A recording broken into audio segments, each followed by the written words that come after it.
সারা সপ্তাহ অফিসের কাজ আর যাতায়াত করে খুব ব্যস্ত থাকি, তাই উইকেন্ড এলে মনে হয় একটু রেস্ট করি আর মা বাপির সাথে সময় কাটাই।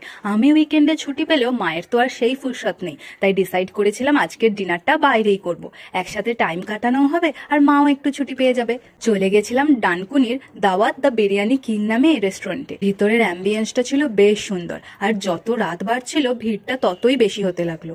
আমরা নিয়েছিলাম চিকেন পকোড়া, চিকেন হাক্কা নুডলস, তন্দুরি রুটি আর সাথে চিকেন লাবাবদার। চিকেন পকোড়াটা এই চাটনিটা দিয়ে খেতে বেশ ভালো লাগছিল। ভেতরে স্টাফিংও বেশ ভালো পরিমাণে ছিল, স্টার্টার হিসাবে মন্দ নয়। হাক্কা নুডলস তো মায়ের অল টাইম ফেভারিট। চিকেনের পরিমাণটাও নুডলসের সাথে বেশ অনেকটাই ছিল। এটা সিরিয়াসলি দারুণ বানিয়েছিল। এরপর তন্দুরি রুটি দিয়ে চিকেন লাবাবদারটা তো আমার মুখে এখনো লেগে আছে। এই দুটোর কম্বিনেশন জাস্ট অসাম। এই দুটো খেতে এতটাই ভালো ছিল যে আর কোনো কথাই হবে না, জাস্ট ফাটাফাটি। এই সময় করে ঘুরে আসতেই পারো ডানকুনির দাওয়াত দ্য বিরিয়ানি কিং নামে এই রেস্টুরেন্টটা থেকে।